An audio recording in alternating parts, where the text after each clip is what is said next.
Well, first off, thank you so much for having me. Yeah, the last few months have been a little insane. All for good reason, but definitely a little bit crazy. So, had the usual competitions throughout the summer, so lots of travel, lots of competing, very fun. I think this might have been the season where I've traveled the most, and the last 6 months where I've traveled the most. A quick fun fact from me.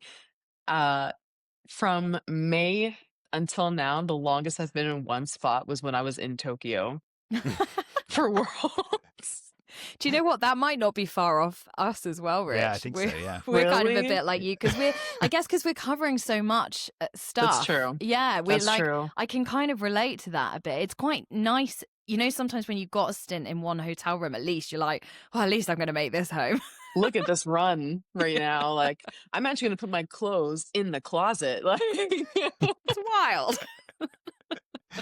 totally. You Oh don't want to man. do it. Okay. So, Don't want yeah, to do you it guys too totally soon, just in understand. case. Yeah. Yeah, right. Exactly. Shoot, moving hotels again. Yeah. But Yeah. has it been kind of good, busy post Tokyo? Have you had time to reflect as well, do you think? I think so. I think that for the first little bit, that was kind of my optimal reflection time. I was back in the Bay where I lived for 8 years. My coach was the coach at Berkeley for like 12, 13 years. He just moved to the University of Texas at Austin. So he had been out here in Texas. I had like 3 weeks left in California just to say goodbye to people. I had a concert to go to. I was, the usual.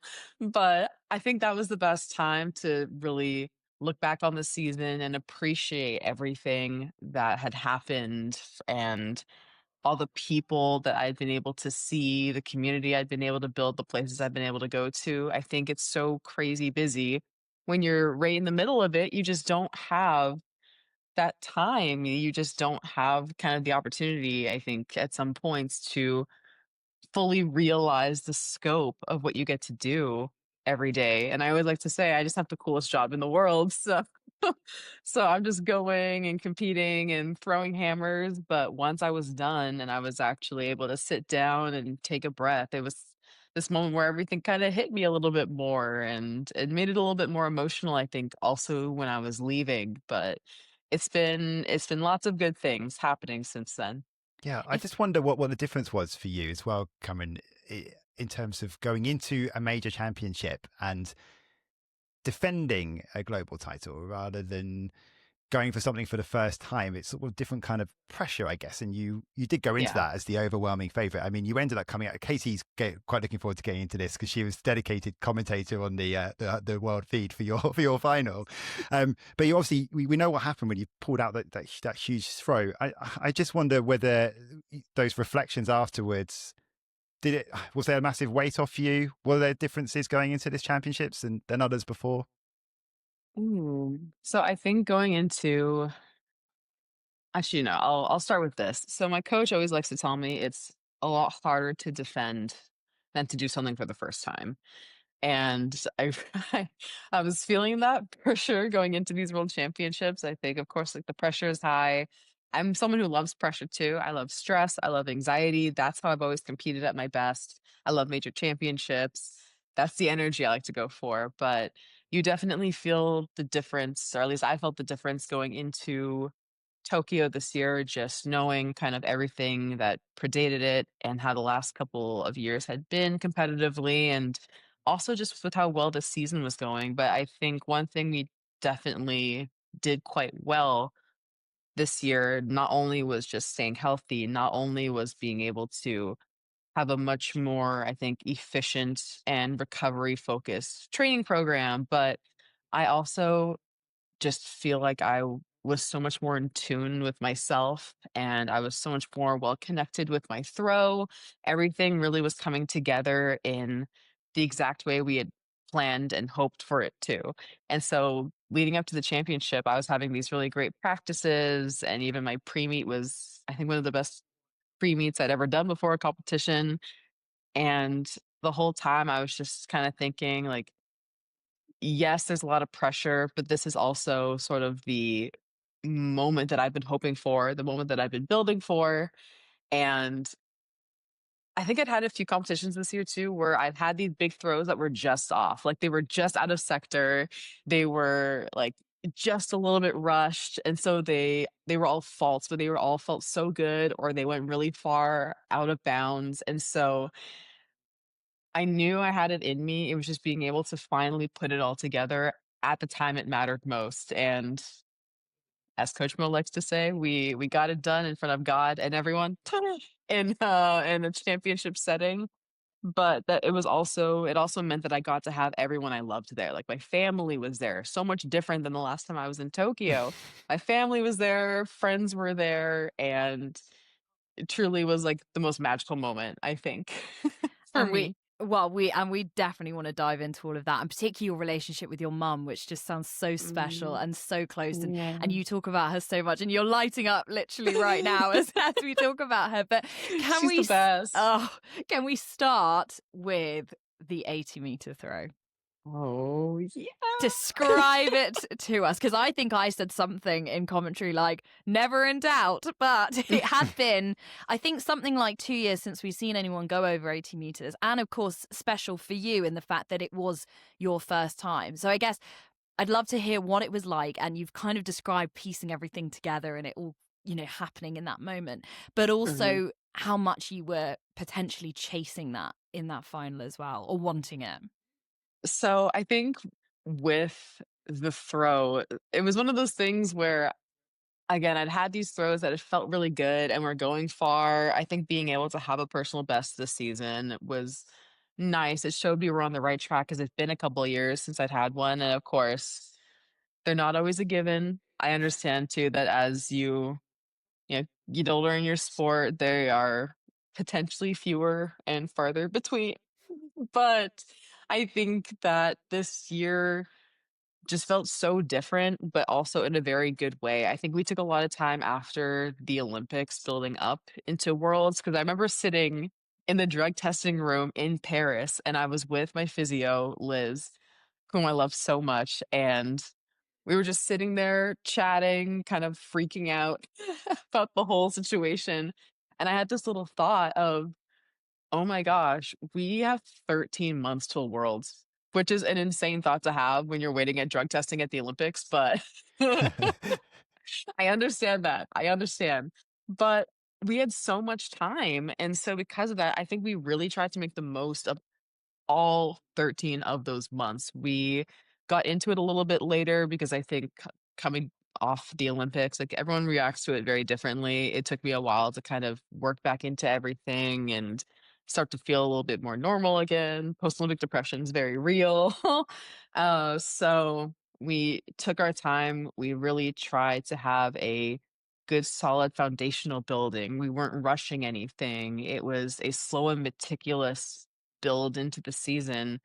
And once we had that, everything really took off. My recovery got a lot better. I think I felt a lot more aware, connected with my throw, and I felt a lot more balanced in my life too. And so coming into these championships, I was feeling very good and my base was really good.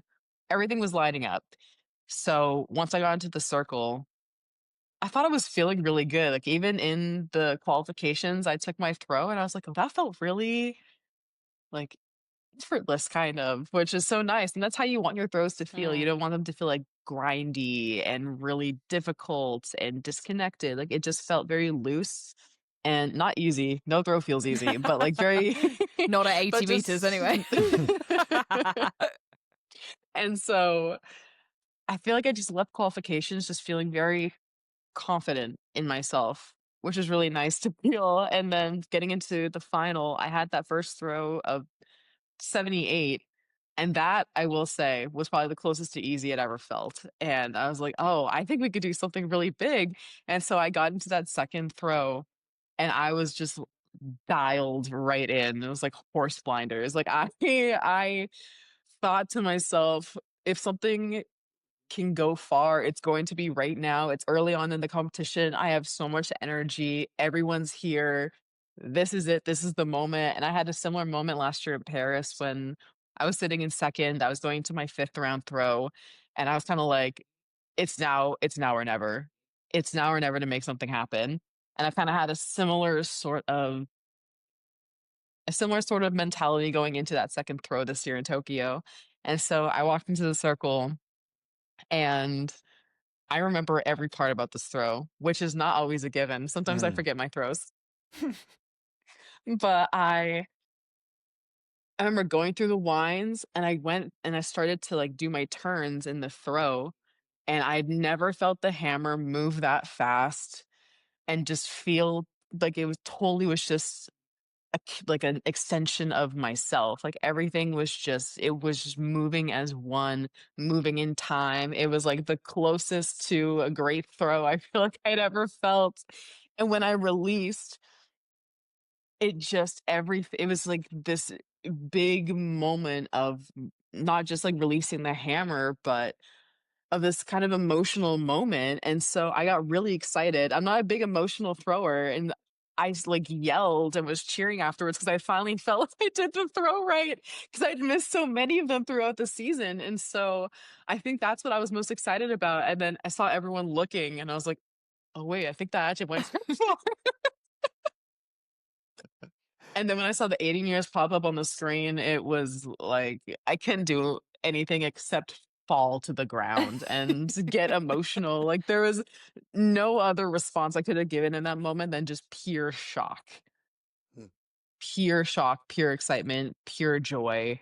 It totally just took over my whole body. Because I wonder, we talk quite a lot in athletics about those, I guess, kind of marker points, and particularly those mystical barriers that, you know, are world class level. If you are a sub 10-second 100-meter runner, if you are a 2-meter high jumper, if you've gone over 6 meters in the men's pole vault, blah blah blah blah blah. Those are the big ones, aren't they? It's like, right, Totally. I know I'm in that club. And I just wondered for you, having already been a world champion, having already now become the Olympic gold medalist, but having not thrown over 80 meters yet, was there a little thing in your mind saying, I also need that if I'm going to be kind of in the standings of greatness in the hammer, I need that 80? I think that the 80-meter barrier is totally a thing in women's hammer throw. I mean, I'm the fourth woman ever to do it. So there've only been 3 other women who I have mean, ever done it. that is a great club, isn't it? I will say too, oh man, once I was done competing, everyone came up to me. I love all the women who are competing in women's hammer throw right now. I will say, like, they are the coolest group of people, and I think it's one of the best times to be competing in the sport right now. Not be just because everyone also is super successful and super talented, and like we have some of the best all-time competing all together right now in our event. You don't always get that in every event or even in every sport.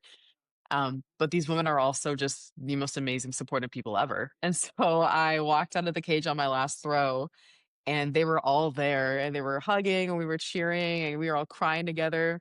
And the world record holder, Anita Ledarchik, she comes up to me and she goes, "Welcome to the club." And I Oh, like wow. lost it.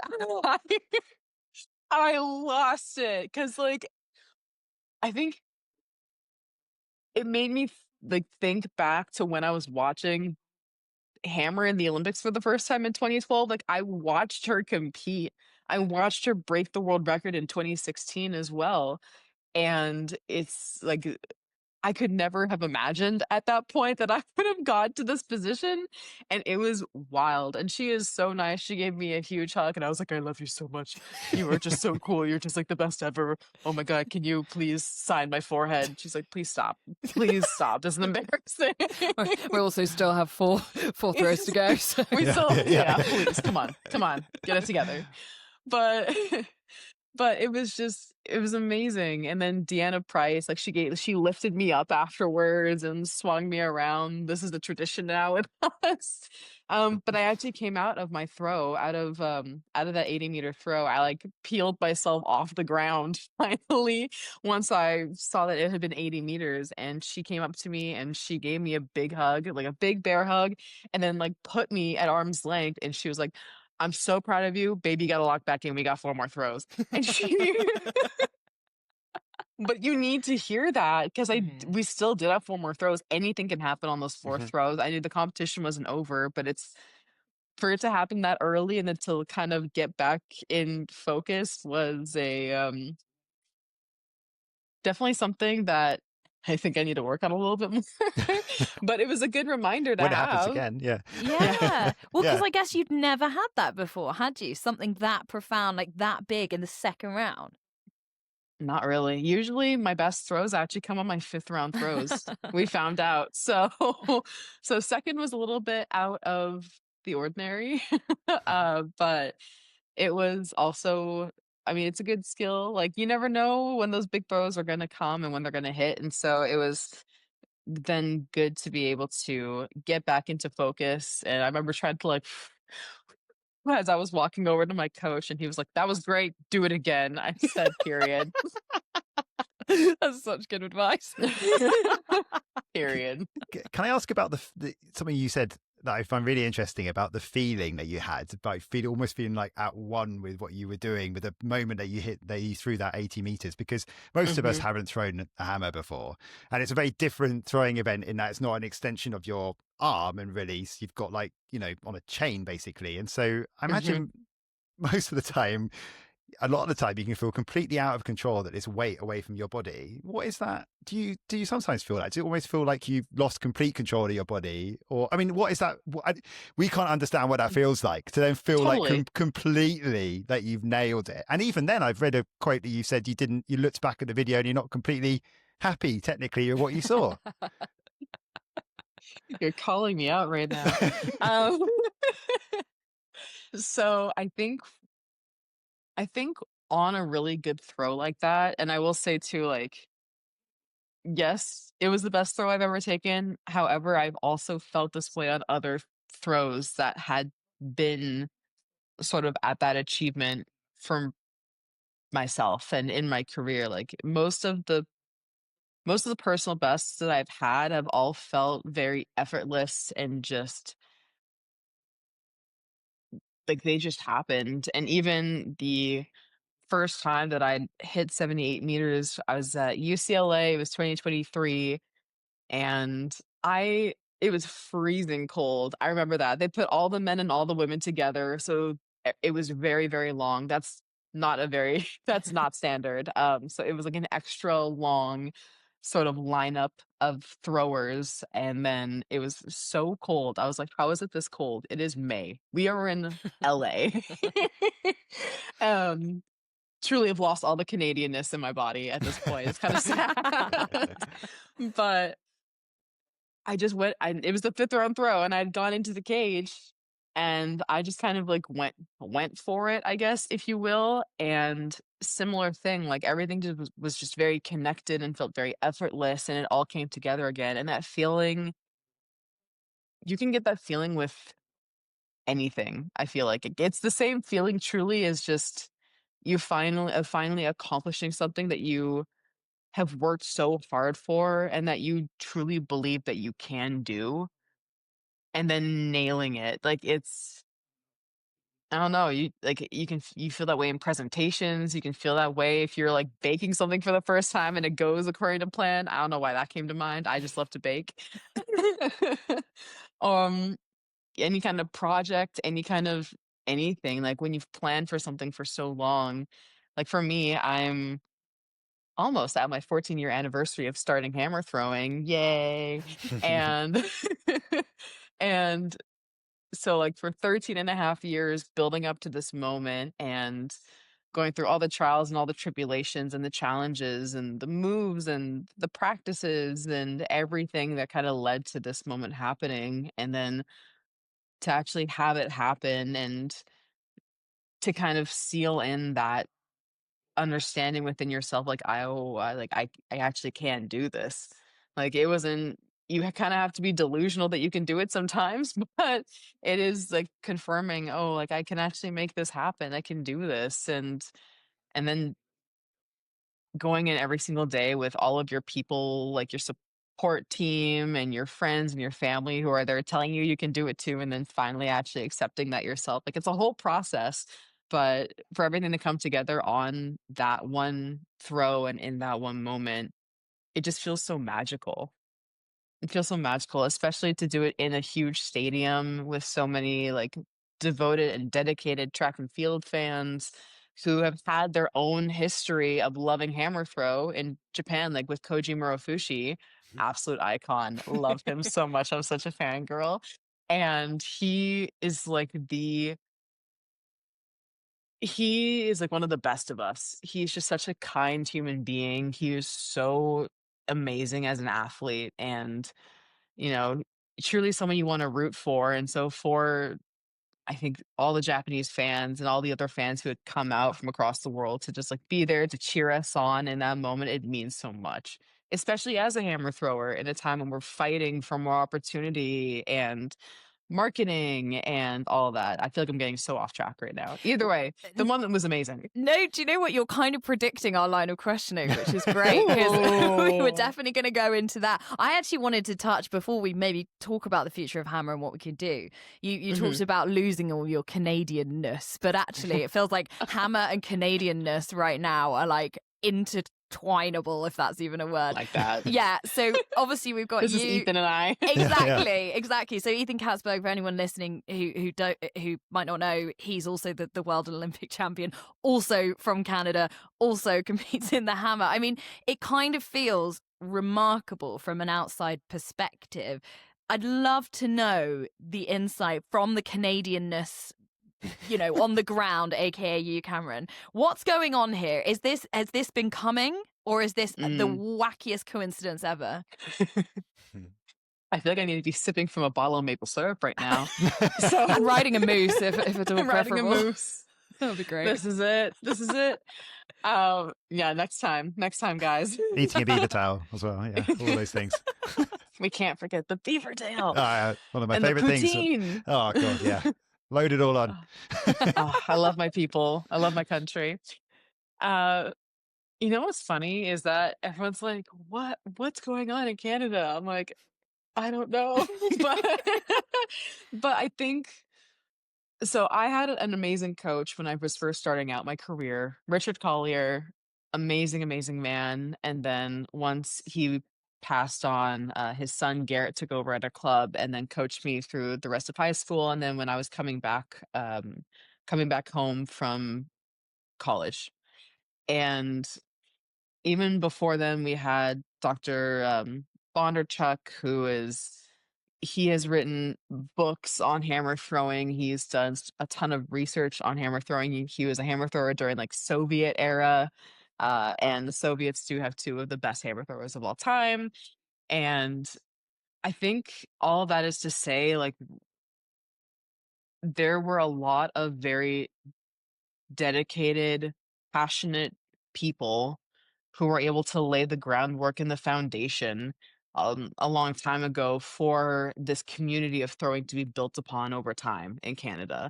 And that's something that you cannot miss. I think it takes people who really, really love and are devoted to what they do to be able to sort of lay that base especially in when you're talking nationwide. I mean, we have so many clubs now and so many amazing coaches who just love throwing and have been to like certain camps and clinics that I've coached at. And I think the throwing community has gone to this really beautiful place now in Canada where so many people now know about it and know about hammer throwing. And that was definitely not the case when I was starting out.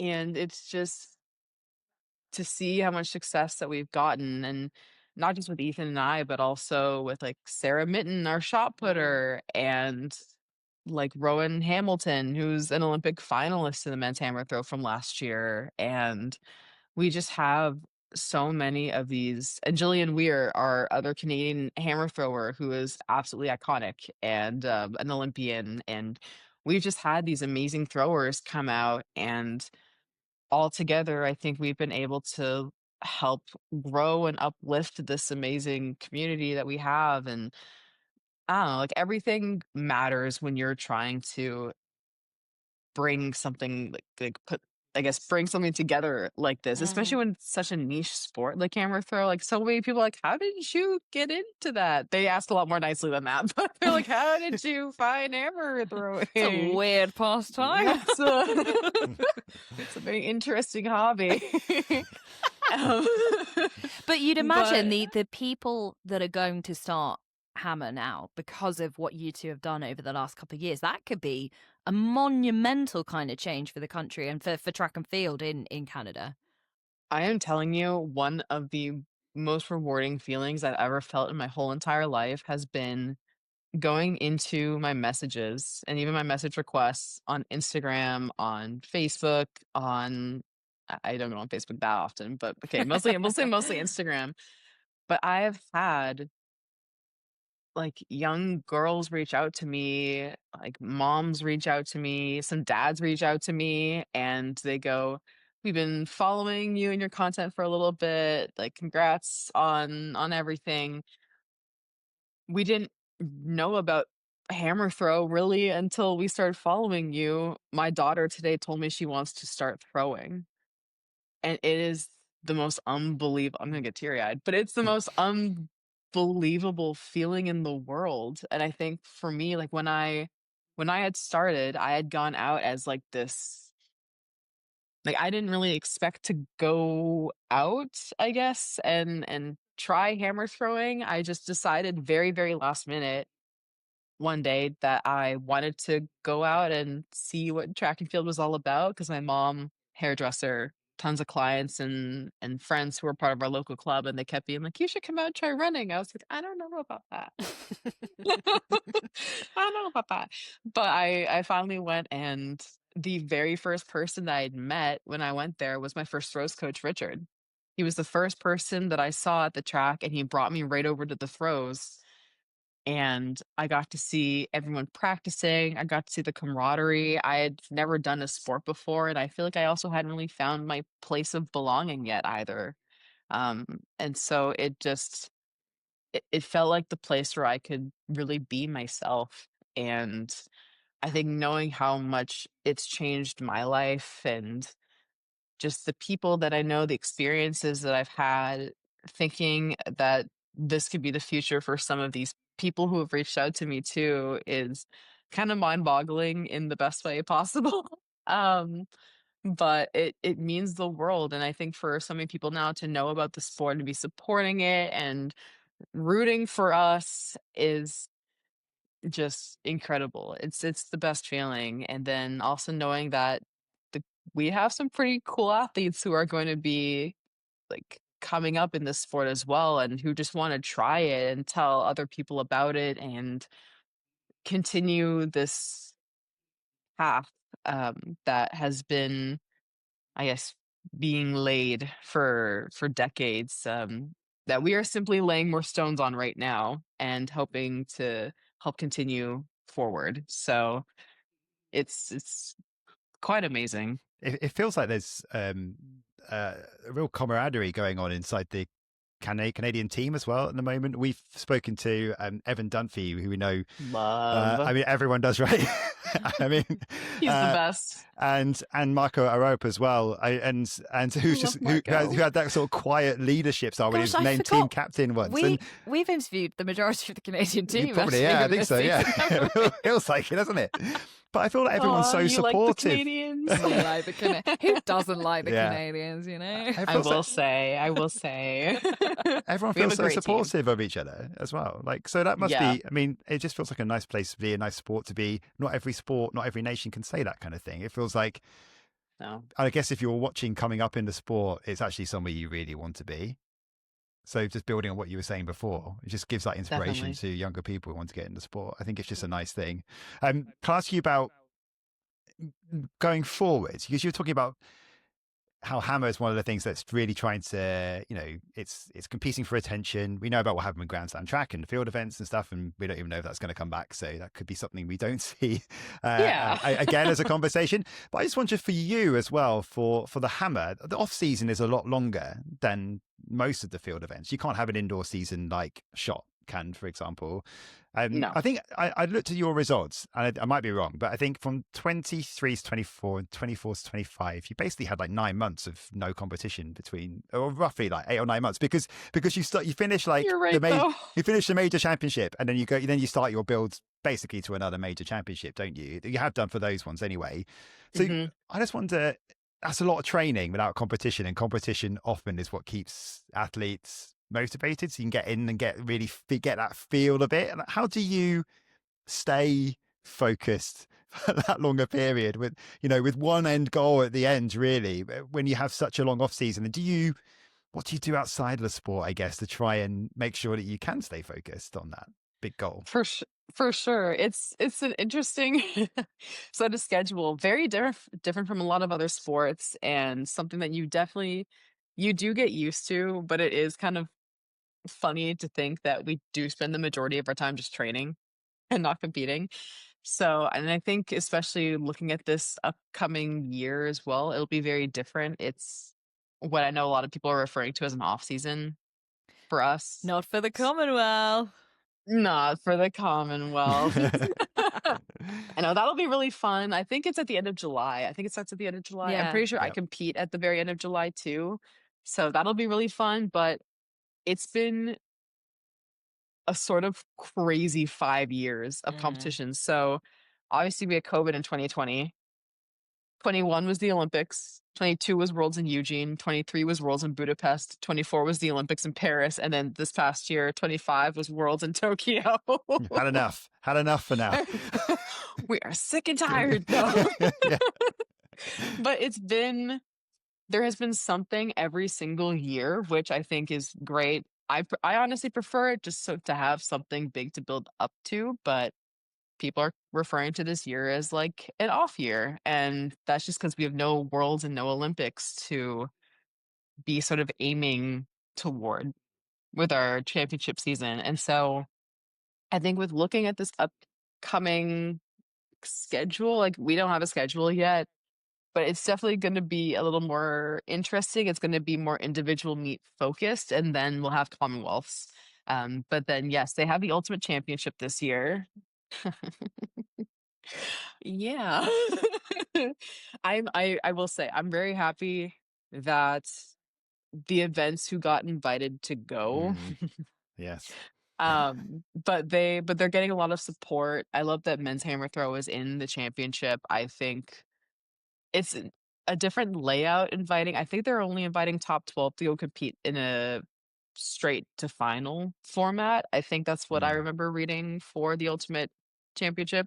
Yep. And the winner, if you win, you get $150,000. Like there's no other championship or competition where that is happening, at least not for hammer throwers. So that's going to be amazing, but was definitely disappointing. Right. Yeah. Yeah. Yeah. Because you have the same sort of format, I guess, just over another extra day, for example, and just put all the events that are meant to be there. I mean, that's the argument, right? Because you can still have a quick fire championship that goes straight through to finals. Yeah. I don't know. So I will also say it would still be very different and still be limiting, even if they did have all the events, since they're only inviting the top 12 as opposed to the top 36 now, like they normally do in a standard championship. Yeah. So you would still have less opportunity overall for competitors across the world. But I'm so curious as to how they developed this meet. Like I don't have a lot of knowledge into the background of why they chose the Ultimate Championship. I definitely understand why you'd want to have a championship between or I guess in an off year, and to build something like that. And I think for it to be in Budapest too, like that's honestly, Budapest was one of the most fun competitions I've ever had for Worlds in 2023. And they have an amazing hammer thrower from there. They have Benza, who got bronze that year, I'm pretty sure. And so, of course, everyone was going absolutely crazy. But they also had a women's hammer thrower on their marketing posters, and that's never happened before. And people who were coming to the stadium, it felt like they actually knew all the athletes, they knew the stats, they understood every moment of it. There would be nothing else going on at the track except for our competition. No one left their seats. Like it was packed.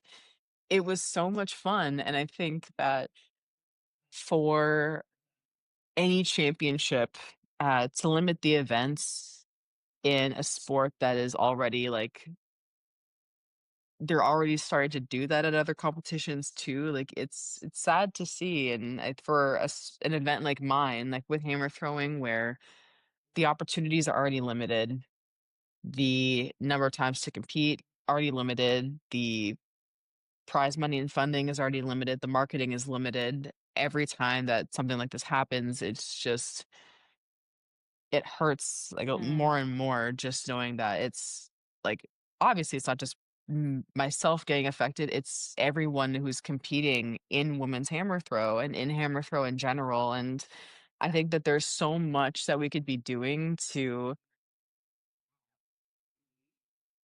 just have more people learn about the sport. Obviously, it's hard for people to try the sport for safety, but I think just learning about it and just Well, and also appreciating it. aside from inclusion in events like the Ultimate, Mhm. what would you like to see change to bring more attention to hammer? Well, first, hammer throw's not in the Diamond League. It'd Hmm. be great for hammer throw to be in the Diamond League, because sometimes, usually twice a year, we'll get invited to certain Diamond Yeah. League competitions. Mm. So this past year, it was Prefontaine in Eugene, Oregon, and the Silesia meet in Poland in August. Was it? I Yeah, I think can't even remember now. August, July, Yeah. August. I think it was August. And so that's always nice because then you get like that bigger platform. But and then that is great. But you also like they don't usually give you Diamond League money. They Yeah. did for Celestia, which was really nice. But then it's just different. And I think that it would just be really nice to kind of feel like we were included as part of track and field, in terms of like being on the Diamond League circuit, having that more consistent scheduling. Because I don't know what meets are gonna have hammer throw this Mm. year. Are there regular I conversations about that? Do you lobby the Diamond Leagues to say, like, I th- if we're part of the whole schedule, what championships, the Olympics, and why can't we be involved?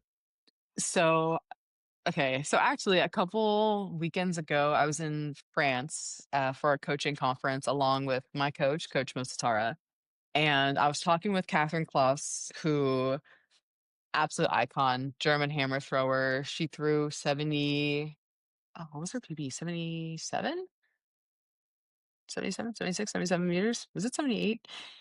Somewhere in there. And love her. I have a picture of us from like my first or second year competing. She had come to Oh. Vancouver and I looked so tiny and she and I showed her and she was like, "Oh my God, I remember this competition." I was like, "Yes." But I was talking to her and she had started like a petition like over a decade ago to get hammer throw into the Diamond League, Wow. and she had gotten tons of people to sign it, like a good couple hundred people to sign, few hundred people to sign this petition, and it just kind of got from my understanding, it didn't have any sort of impact in Yeah. that decision making process. But I think what's really nice to see now and what gives me a lot of hope and optimism is that now we have meets and organizers like Athlos who are like putting Mm. long jump in Times Square. And it's like they're starting to find new ways to showcase track and field, which is so cool. Not saying that hammer throw should be in Times Square. Don't get me wrong now. Oh, imagine the carnage. I At that point it's target practice with Who the do you not like billboards. today? But like I don't know, hammer throw in Central Park. I don't know, But but well, and also you made the point earlier about competing in Budapest and how big it is in Hungary. There are so many parts of the world, and like let's place Canada on that map now of places that have a huge interest in this sport. It seems such a shame, from my perspective anyway, that the big bosses at the top have kind of decided what universally around the world people like in track and field, the sexy events, if you like, and have just diminish some of the others to the side when actually there are huge pockets of the world, you've just got to go and find them, where that's massively yeah, popular. it is. It is. And I think it's difficult just to know that knowing all the people in this event at this point, like we all love what we do, and we all have like a shared understanding of what that means and what the reality of being a hammer thrower is for us. But I also think like it shouldn't be limiting, and that you shouldn't have to just accept this kind of like status quo of where everything is and the opportunities that we have. And it's grown a lot, and I will say that too, especially women's hammer throw. First time it was in the Olympics was in 2000. I am literally a year older than my Olympic sport. And just to know that it's come so far, but also that there is so much further that it can go, and to have more people be interested and want to platform that and give us the opportunity to speak our piece and to really showcase that. Right now, as I said earlier, we have some of the best of all time competing all together right now in this sport. And they're also just the best people, and that's the kind of environment, that's the kind of energy and community that you want to be able to show people, and to get them interested, and to have them be super passionate and get kind of nerdy. Like, let's get nerdy about hammer throw. So I think that the future is bright. We just need to keep pushing for it. Can we talk about your mum? We said we're going to talk about I was that going to say a the same bit thing. before. My fave. And because she's just, you've talked before about how special it was having your family inside the stadium in Tokyo, especially after, you couldn't have it the same way for the Olympics, and such a special moment. And she's clearly just so special to you, especially in your life, and you've had to go through so much. I mean, before we sort of ask a little bit more about sort of how you've sort of got to this point, what the battles that you fought, just tell us about her, just generally, like, what makes her so special in terms of her personality and the way and the way that she's sort of driven your career. Have you ever just met those people who you talk to and you feel like they see you completely for everything that you are, everything that you can be, and love you so much and so deeply, and just immediately, like, you could tell them anything and they will just support you 100%, and they will always see through to who you are. Like, that is my mom. She is just the most loving, caring, compassionate woman. She's also a very powerful woman. She's also the type of person where once she wants to do something, it's done. Like, everyone else give up. It's done. Because she's very goal oriented. She knows what she wants to do, and she's very, very good at creating that kind of plan of attack, and then just moving forward with it and finding that kind of success regardless of what it is. It could be grocery shopping. She's going to be the best grocery shopper that you've ever seen. I need some of that. I'm awful.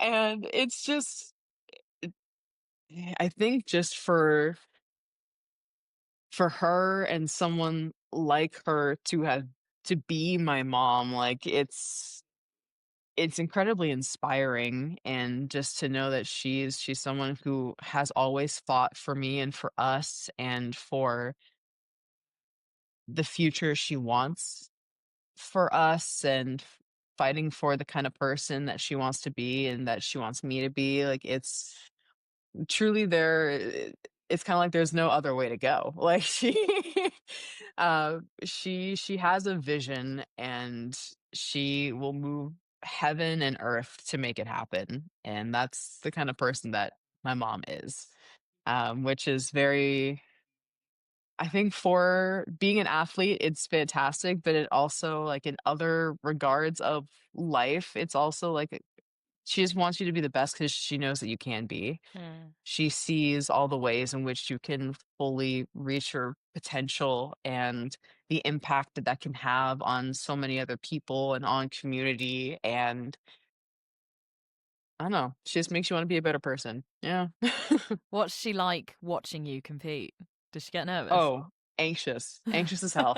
She actually, fun fact, doesn't even watch. Oh, really? She closes her eyes when I compete. She holds this necklace that I got her when I think I was like 8. It's of a mom like holding a child on a locket, on a silver locket, and she holds it and literally just puts her head down and closes her eyes. She does not even watch me throw. I'm like, Mom, please. So she didn't see your 80-meter throw then?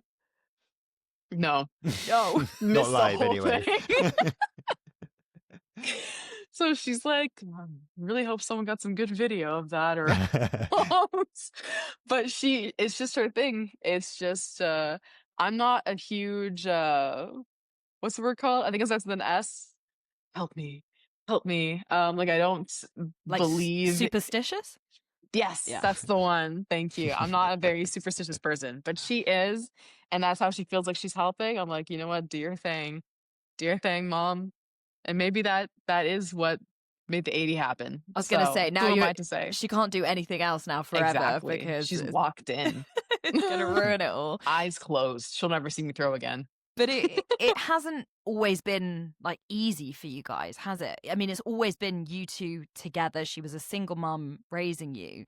Can you just Yeah. take us back to when you were younger and what that was like? Because there was a time when you were essentially homeless, the two of you together, and it sounds like she was such a kind of positive force to get you back into a stable situation. She was she was the guiding light that allowed us to get back onto our feet.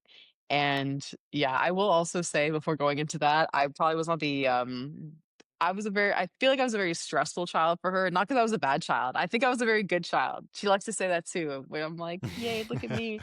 But I made things hard from the very beginning. So I actually don't know if I've ever mentioned this before, but I feel like I had like 3 major incidents before the age of 2, and I just put this poor woman through like anxiety attack after anxiety attack. And so like 2 weeks old, we couldn't even wait in a month. It's so disappointing. Um, like 2 weeks out of the womb, bacterial meningitis. 10 weeks, Jesus. 10 months old, um, we find out that I'm like definitely allergic to peanuts and almost died. And then right before my 2nd birthday, incident, like 3rd-degree burn on my arm. Oh, And she Christ. like Yeah. was rushing to the hospital. So this woman's been fighting for a long time. All that to say, she has been stressed. But then when I was about, I think, let's see, it would have been right as I was starting high school. So just turned 13. So 2012. So from my understanding of the situation, we had lived in a condo. We were living in the condo that she and my biological dad had bought together when they were still together. And I think they had like jacked up all of the like monthly fees on it, I guess the strata fees. And then in addition to that, there were also a ton of renovations that had to have been done on the condo. We might have even had like a massive leak from our upstairs neighbor, and it would have just cost way too much, like month to month, and then also to fix these sort of problems with it. And so she basically was forced to sell, make no money, and it's it completely just it just like decimated us, and we had no other plan, and so we had didn't have a stable place to live for like a year. And so from that we were essentially homeless for like a year. We were couch surfing with friends and sleeping in our car. There was one night or a couple nights where we actually had to sleep at her work too, because she had other like some of her coworkers were estheticians, and so they had those like beds set up, and so we would just go and sleep on those. Not bad, I will say. Comfier than you'd expect for a night's sleep. And now I can sleep in cars like that. Boom, out. But but definitely was not the easiest year, and I think it had started the same year that I started track actually too. Yeah, that would line up. So I feel like track had really become an outlet. Throwing had become like a total outlet for me just to have something consistent and stable in my life, and to be able to do something physical to sort of just get everything out every single day. And this is when I was super young too, so I was throwing like 6 days a week. So I we were just out there all the time. And I was like, shout out to mom and some of her friends and coworkers who would like drive me to practice and make sure I was getting home safe and sound, and all that, because they fully allowed me to keep training and to also just have that place where I could let everything go. And so that was that kind of year where it was very much not easy. Mm, It was a rough year, and that's just from my perspective. Like, I will never understand the sacrifices that my mom had to make in order to get us back on our feet, and what she had to do, and what that was like. Because I know for her, she and I think she's told me before too that she said your job as mom is to like protect your child. mm. And so she feels like she had failed in that aspect. I'm like, no, you literally did everything possible to protect us. Like, you embodied the spirit of what it means to be a parent Hmm. in that year, in making sure we still had like a roof over our head. Even if it was not our roof, there was a roof. Even if it was a car roof, it was a roof. And doing everything possible to get us back onto our feet, and to even allow me to keep doing my sport. And that was huge. And like, she had worked 2 jobs, and it was just all of this put together in the craziest year. But she also tried to do so much to sort of shield me from the worst of it, where she'd be like, we're just going to stay over at some friends tonight. When I'm Mm. working so late, we're just going to sleep at the shop tonight. And I feel like, okay, cool.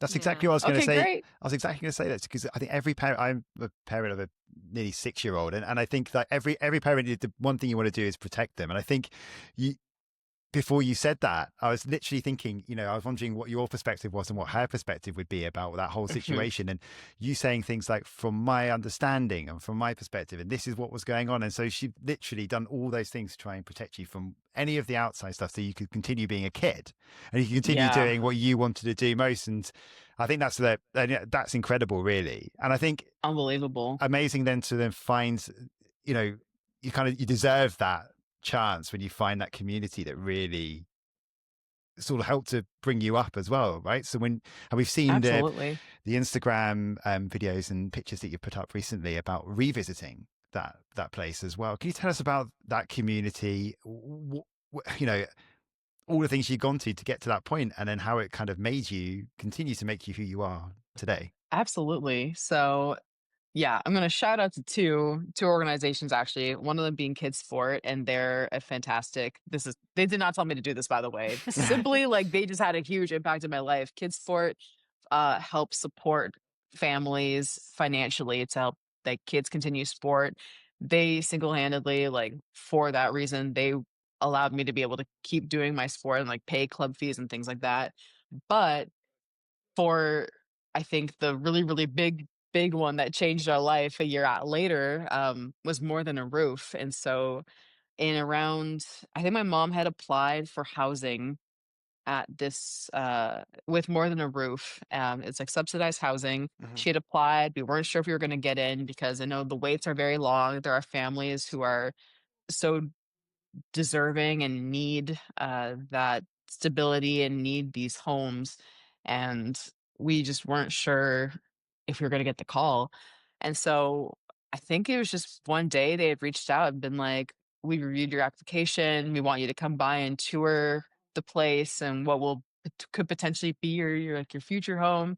And so we'd gone to the complex, and we walked through the townhouse that would actually become our home, number 27. Shout out number 27. And it just felt so surreal to think that it could be ours at the time. Like, I remember walking through, and the family at the time was still living there, and so they had everything set up, so it was a lot easier to kind of imagine, like, this is kind of how our home could be. And it just felt so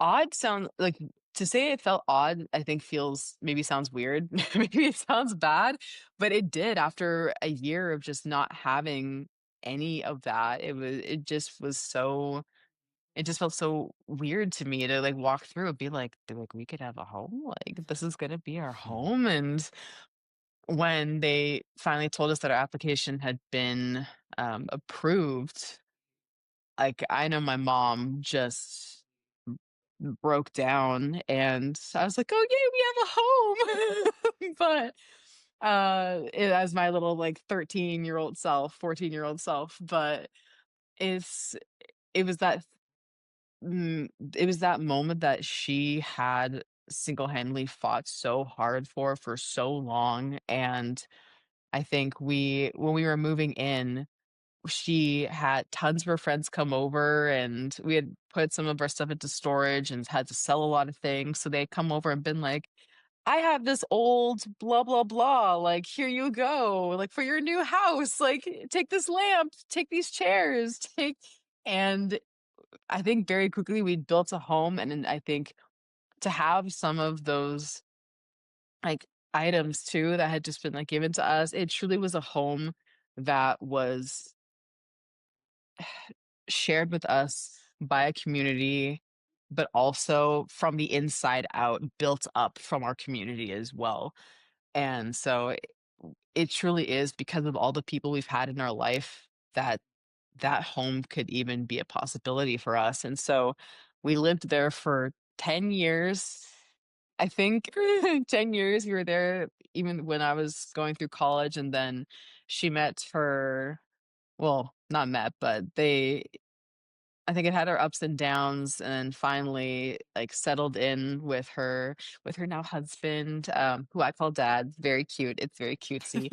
And so then they, being together, had to move out, but we still go back, like, over holidays, we go back when I'm home during the summer, we'll go say hi. We still know so many people that live in the complex, and so we can just go back and be like, "Hey, everyone, how's it going? Yeah, we wanna come to the Christmas potluck, are you kidding me?" So but I think that's so fun, like, even though we haven't lived there now for a couple of years, it's still, like, we have a home there, which Mm. is so beautiful, and it all goes back to people, like, people truly make a place home, and with more than a roof organization and what they do for families, and families facing, like, housing insecurity, and now there's so many families who are also facing, like, food insecurity, and there's just so much that they do in order to support you so that you can continue to live your life and build towards these goals and these dreams that you have, because it's never just fully about surviving, it's also about being able to live, Yeah. and I But think that's a big thing. you're such a perfect example of that, Cameron, because you are someone who was helped by this in a situation where you just needed that bit of support for you and your mum to Yeah. get to a certain position. And look, you've become an Olympic and a Eh, two-time world champion. Like, and I've read some quotes from your mum that these just really stuck with me, that even once you mhm, guys had kind of settled and felt like, yeah, okay, we're back in a good position, that she would mhm. make sure that you'd both go and volunteer and help and give back to the Oh, community, yeah. because she said, we will never judge because we know what this is like. They could be in any position, worse than ours, better than ours, but we will always help. And I just wonder how much That's that's just stuck with you. Yeah. it has completely. I mean, throughout our time, even when we were, like, staying with our friends, couch surfing, even when we were literally homeless, we were going and volunteering with the Downtown Eastside Women's Shelter, and I remember there was one woman that we had talked to, and it struck a chord with me so deeply, and she had said how, she had basically ended up on the streets, and for essentially no fault of her own, it was like she, I think, had lost her job, and then from that, it basically just snowballed. You lose your job, you lose your house, you lose your kids, you lose your everything, then you're on the street, and it happens so quickly. It can all just happen so quickly in this huge snowball effect that is so hard to sort of stop once it's in motion. And we had just talked to her, and we were all just, like, getting so teary-eyed because at that moment, it was kind of like things had snowballed for us in a way that was so hard to have stopped. And then we were in this position, and we were just lucky enough to have friends and family who were allowing us to stay with them and continue this sort of semi normalcy while trying to build back into a full life. And it could have just, things could have just been so different. And being able to give back in ways like that, being able to volunteer our time, and just, I think with so many people we had talked to, it was just being able to connect, like connect with other members of our community and hear them out, and I guess gain that perspective, but also just to be there for them and for them to be there for us too. And it's it was like in a way like a full circle moment, kind of of being Mm. able then to go back and talk with everybody. And once everything had been done, and sort of once we had like moved out and things were so different, but also at the same time, like you still have this community of people who is there with you and is supporting you. And I always like to share the story of how I'd come back from my first, like, I guess not my first championship. My first national team was in 2016 for World Juniors, and I threw terribly. But the next year, I had gone to Pan Am Juniors in Peru, and it was my first global medal. And I'd come back, like, my mom was like, "Put your gold medal on." I was like, I'm not putting my gold medal on. She's like, "Put the medal on." And I had come back, and this was maybe 4, 4, 3, 4 years after 4 years after we'd moved in, I think. And we'd gotten home, and everybody in the complex was outside with like posters, and like they had brought their kids out, and they were all cheering. And it's like we were driving home, and I was like crying. It was so emotional. I have the video of it still too, of me coming Aw. home. And like that's the kind of people that made up that community, and that's the kind of people that we've gone back to see and visit, and we're still friends with. And you just become so deeply connected and entrenched in this sort of family. Hmm. It's this family that you make, and blood does not make family. We always say the people who we stayed with were all friends who became family, but also the people who were in this housing complex in this unit with us had also become our family. And so I think it's just, I don't know. I think life is just so interesting like that. Like you never know what's going to happen. It truly is the people. Yeah, I don't know. It's been like wonderful hearing all of that, and just the journey that you you as the two have been through, and the impact that that's had on you and the community as well that you've been around. This is not going to be a neat segue at all. No, please. We have kept you for quite some time, but we want to just ask you very quickly about what's Yeah. coming going forward. So you've already mentioned the Commonwealth Games. It sounds like to us you're going to Mhm. be there. So Which we can't wait So for. excited. Yeah. Scotland. So excited. Yeah. you're Never been to Scotland. Can't wait. You've Love never the been. accent. Oh, fantastic. You No. won't understand a word. It'll be great. Oh my God. It's going to be amazing. When we're walking around being like, it's like listening to music. This is No, beautiful. I don't know. This is Yeah. this is incredible. the I love bagpipes, it. Drake. Do great after a I did while. forget They about the do great after a bagpipes. while, yeah. I did forget about the bagpipes. Oh, you'll have to Can't try. lie. So you'll have to try haggis and deep fried Mars I bar. forget Vegas. Yeah, deep fried Mars Deep bars for fried sure. Mars bar? That's a specialty. That's Scottish? Yeah. Well, Yeah, it well- is now. I mean, it's like, if they do. I don't know, I but was like- is that a specifically Scottish? I know I've had it in Scotland. It's one. I think. Well, obviously a Mars bar and batter is not, but it just happens to be to become Maybe one. after you compete. Yeah, There we go. Perfect. That's a delicacy. yeah, something to True look forward Scottish to. delicacy. But apart from that, you double world champion, Olympic champion, Commonwealth champion. There's nothing left for you to win in a way. So the world record is the one you've always asked about, right? Okay, so we don't want to start talking about LA yet, because that's one of those sort of Okay. cliche You're questions like, we it's keep far on away. asking about. It's too far away. But I know you've spoken before about how like 83 is a number that you just sort of mentioned between you and your mum and your team around you. That record, you mentioned it earlier on, it stood for, is it 10 years now? Nearly 10 years. Yeah. 10 years in 2016, World isn't it? record? Yeah. Yeah. Yeah, which is crazy, which is insane. Crazier too, just quick note that Anita Lodarchik broke it twice in a Yeah. month. She broke it at the Olympics and she broke it like 2 or 3 weeks later at another meet. I was like, this is insane. So This how is a legend. so how do you get there? And and then on top of that, how do you make sure it doesn't become an obsession so that you can get there? That's such a good question. The easiest answer is I just do what my coach tells me to. But I think but And your coach will I'm say, right answer. he'll say But finally she your answer. understands. Thank God.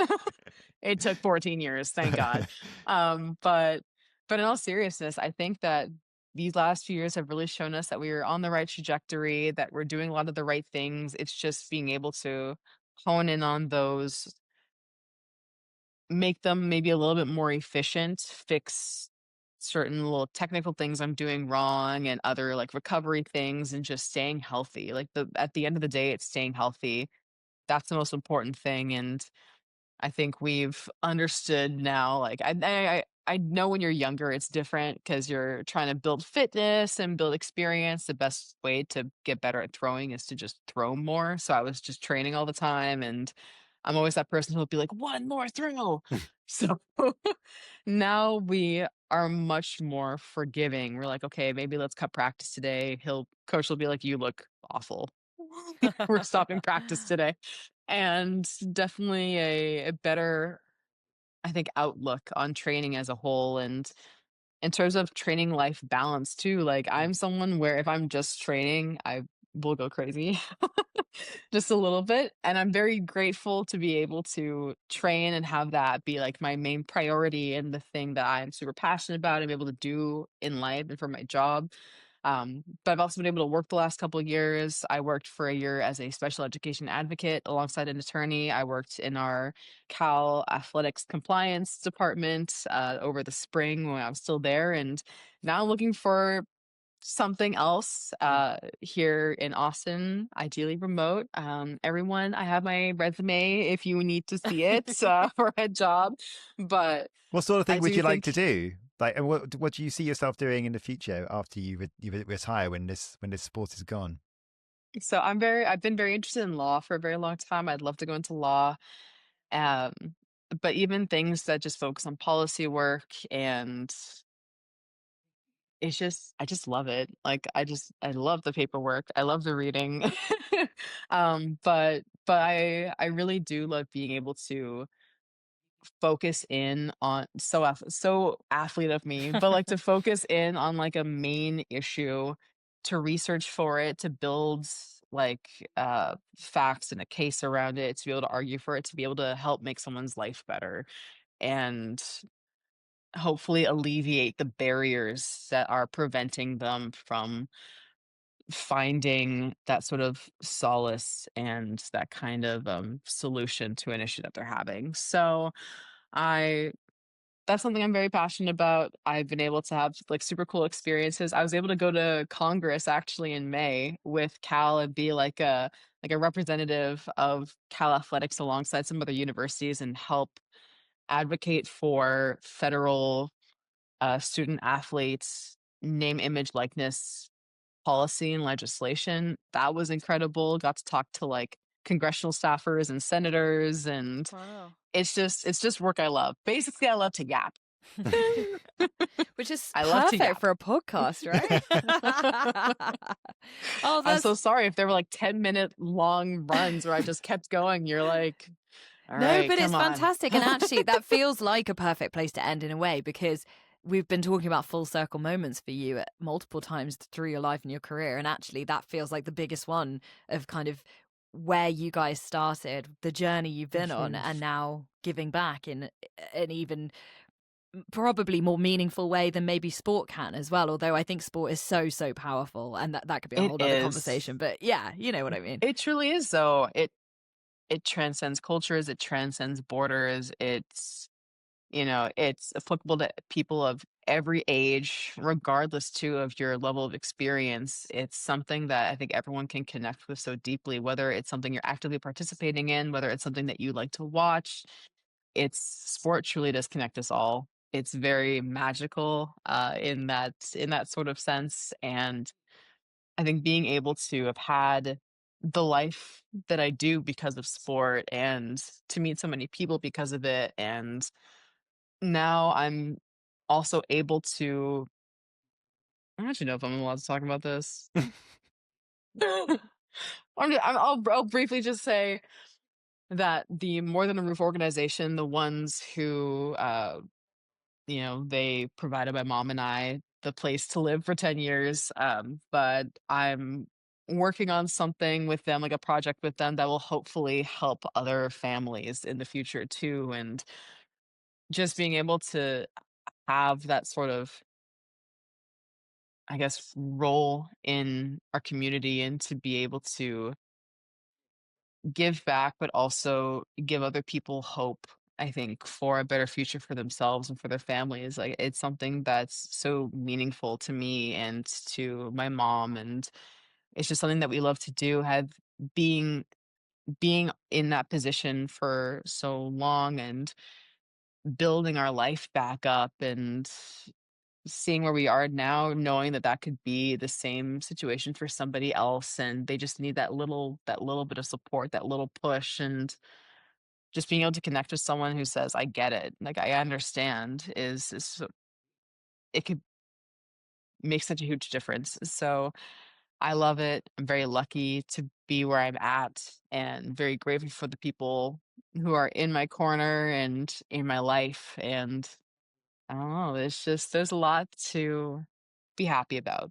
I think there's a lot that you can always be happy about. And I think to be hopeful and to be optimistic is a choice. And it's one thing that, like, that's one thing that my mom always taught me, is that there's always a choice and there's always hope. Oh, what a perfect place to end. Thank you so much for all your time and all your thoughts and just giving us so much of yourself. We really appreciate it. Thank you guys so much for having me on. Thanks for letting me get a little emotional and yap. And but it's truly been so nice. It's been so nice getting to know you both as well. And just thank you so much for your time and your interest. And I just really enjoyed this conversation with you Uh, both. So have we. It's been great.